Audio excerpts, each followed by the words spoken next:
À la sortie de Sigolsheim, qui fait partie de la commune nouvelle de Kaysersberg-Vignoble, un petit groupe d'enfants s'impatiente. Ils proviennent du périscolaire du village, ils s'apprêtent à planter des légumes. Nous sommes dans le jardin solidaire de Sigolsheim. Voilà, tu le tiens et tu attends. Hein. C'est le conseil municipal des enfants et le conseil municipal des aînés qui avaient envie de créer un jardin solidaire donc pour aider les personnes défavorisées de Kaysersberg-Vignoble. Ce projet a été financé par la communauté de communes de la vallée de Kaysersberg ainsi que par le centre communal d'action sociale de Kaysersberg-Vignoble. Concrètement, toute la production de fruits et légumes dans ce jardin sera redistribuée aux bénéficiaires des Restos du Cœur de Kaysersberg-Vignoble, mais pas seulement. Ce sera destiné aux personnes bénéficiaires des Restos du Cœur, ainsi que de l'association Caritas et de toute autre personne qui a envie de venir s'investir au jardin et qui sont dans le besoin, tout simplement. Ce projet a été accueilli très favorablement par les Restos du Cœur. L'antenne locale peine en effet à collecter des produits frais. Elle envisage également de proposer des ateliers cuisine à ses bénéficiaires.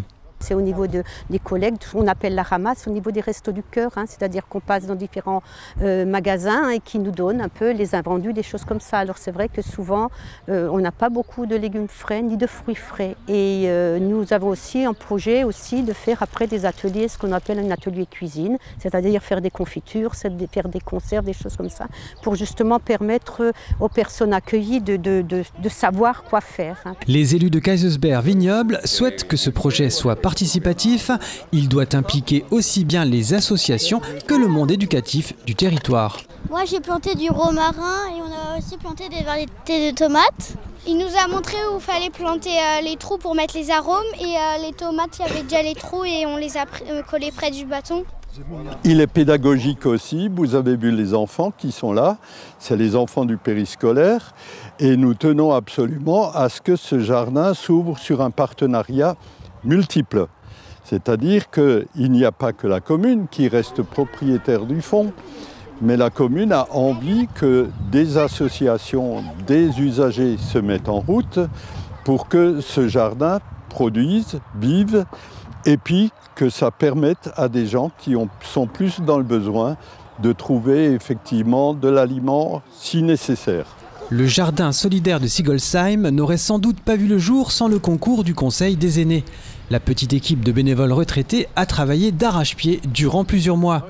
Un de ses membres est d'ailleurs à l'origine du projet. Quand on était à une réunion du conseil des aînés, j'avais proposé de faire un jardin solidaire et pédagogique. C'était un terrain de 4 arts et au départ c'était entièrement en friche et avec des vieux arbres fruitiers dessus. Donc ça c'était le départ, il a été défriché par une entreprise et ensuite à fur et à mesure on a mis la clôture, faire une dalle, faire les bordures, mettre les bordures en place, mettre des dalles dessus et ensuite quand cette structure a été construite, on a mis l'abri de jardin dessus.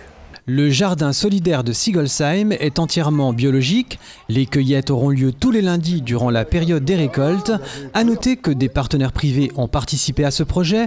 Du fumier a été mis à disposition par une entreprise d'Achimette.